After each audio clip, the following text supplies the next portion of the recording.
Ruslan. And you recently got married. For sure. For sure. Let's go. I love seeing young brothers get married, man. You're what? This is like a couple months, right? Man, like 2-3 weeks. 2-3 weeks, couple weeks, man. Yeah. So talk about that and what was your desire, because you're 22, so I was 23 when I got married. You're still young. Yeah. What was it about wanting, like, how did that happen? And clearly that's something you desired, to get married young. Talk about some of the benefits of just starting your life and your family earlier than what society would tell young men to do. You gotta wait till you're 25, you gotta wait till you're 30, you gotta know yourself, right? All that nonsense. And you're 22, married. Talk about that, man. Yeah. I think it just kind of happened naturally. Like, I've been knowing her for like 2-3 years now. And we just kind of like grew, and we was long distance. Like, she lives in Dallas. She lived in Dallas. And yeah, it just kind of like grew. And I remember the moment, like, I knew like she was the one. She was at the Water For Me video shoot. So I don't know if you heard my song Water For Me with Paris and not Clyde. But she was there, and I looked over at her like while we were shooting, and she had like a camera bag on this shoulder. You know what I'm saying? She had 4 waters in one hand. She had, you know what I'm saying, Paris jacket, my jacket, Clyde's bandana. And I was like, yo, what are you doing? Like, you could chill. Like, she was like, no, I'm like, I just want to help. Like, and I was like, okay. That's beautiful. You know yeah. So I think the main thing that I've just learned in marriage is like, man, serving is the key, which is, you know what I'm saying, what I told you I learned before, like, of Toby, like, he's a server, you know what I'm saying? And so, like, serving is the key to everything. And that's what gets you to those, you know what I'm saying, where God wants you to do, because God's the ultimate server. Like, he, you know what I'm saying, he be serving us. So, and Jesus was a server. So, yeah, man, marriage is beautiful. It's dope. I like it. And, yeah, we're going to keep it at that. That's awesome. Do you think that getting married earlier can be a good thing for this next generation that's coming up? And give me some of those benefits. All right.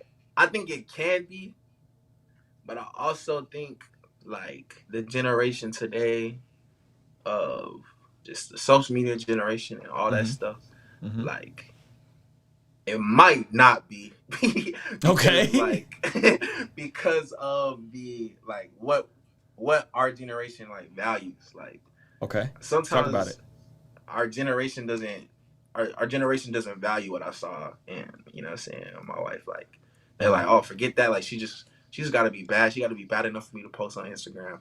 She got to be, you know what I'm saying, bad enough for me to take to this place so I can say that I got the baddest girl. I can't be with a girl that looked like this because of this, you know what I'm saying? I think our generation values that a lot. And I think that only comes from, you know what I'm saying, they seeing that all the time. Like, they're seeing that on Shade Room. They're seeing that. They're seeing divorces. They're seeing all that stuff.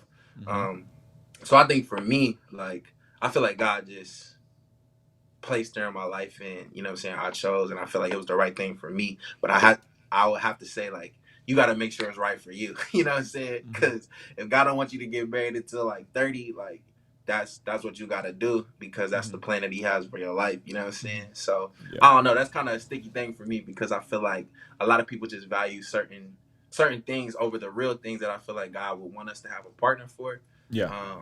So yeah, that's just kind of how I feel about it. Well, I think you dropped some gems there, bro, in terms of saying, hey, the things that attracted you to her wasn't just the physical, even though she's beautiful and all that kind of thing. You're clearly physically attracted to her. It was her character, and it was her her desire to serve. And you're saying that's one of your values.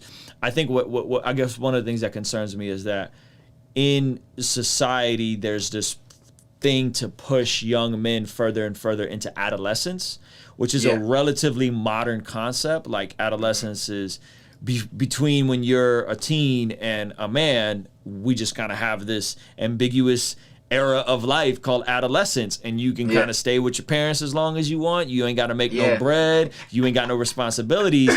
And I think that's dangerous for young men who, for sure. you know, historically have gone and worked the land, were farmers, were warriors, were in the military, so on and so forth. And now you're just like, yeah, it's cool. Just do nothing. Play video games and chill, you know, whereas like when there's that, I know what I want out of life. I want to be married. If I want to be married, I got to learn how to provide for a woman. I got to learn how to take care of a woman, protect a woman. I think that can have a very practical utility in terms of elevating men to be in positions of leadership.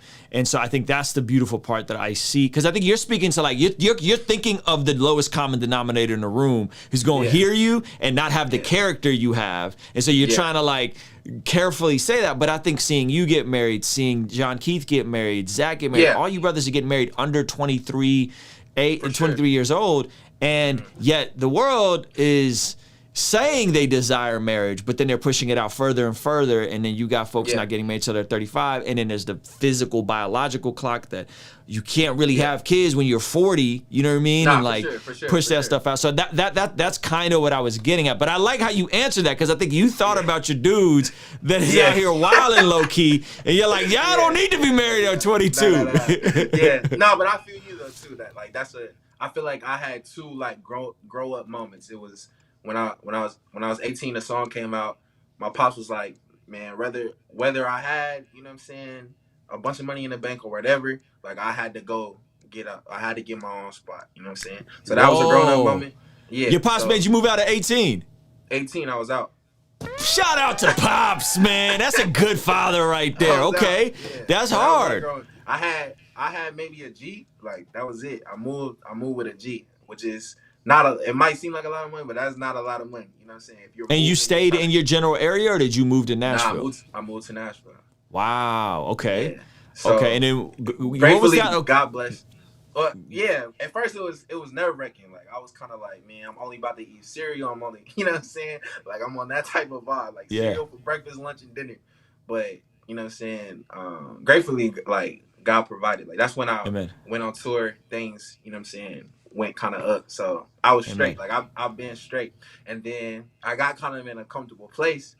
Then I got married. So it's like, it's back. So I definitely feel you. Like it's definitely like a growth step of like, nah, I gotta, you know what I'm saying, make sure I provide. I gotta make sure I'm on my 10 toes to do. I can't just be chilling. So I definitely feel that from everyone. I was just talking about like our generation. Like I don't know. Some of them, but not all of them. Yeah, I do feel like I think guys like you and John Keith are the I ain't trying to gas you up, but like y'all are the prototype. Like go get your life together, go move out, go figure it out. You know what I'm saying? And I think there's way less, because here's the thing, Aaron, like your trajectory is only gonna keep getting bigger. Like you're gonna only get more eyeballs on you as things go on. So you at 25 or 30, you're gonna attract a different type of woman than you at 22, still on the come up. You know what I mean? And so I think there's that side of things, but I also just think the practical side of purity, of not being sexually immoral. Like there's a lot of good things there. Kevin Samuels calls it the Ikea marriage. It's like you get something from Ikea. Yeah, you get something from Ikea and you assemble it together. You know what I'm saying? And it's like it's more work to get something from Ikea than to go and get something when you're buying it from a regular furniture place. So he kind of jokes about it like the Ikea marriage, but a lot of these issues in society can kind of be alleviated with starting early and building a life together, instead of saying, well, I'm gonna wait until I'm 30 and I got my life together and I make, this much money and all that kind of stuff, Yeah. You're right in that sense too. I definitely always wanted to, you know what I'm saying, be with someone that was kind of on the come up. So yeah, you're right in that too. I was just making sure I didn't, you know what I'm saying, speak out. You're not prescribing marriage at 22 to everybody watching. Respect to you, because I think that's shrewd on your part. Kingstream Entertainment. Ruslan. Hey, thank you so much for making it till the end of this video. Remember to hit that like button and make sure you're subscribed. I wanted to tell you about a free upcoming course I am putting together at mastermyhabits.com. When you sign up right now, you'll be the first to be notified about the course. And in the meantime, you'll immediately get access to a playlist going over my journey on how I went from addiction to freedom forming habits. So make sure to hit that link in the description. I'll see you on the next video.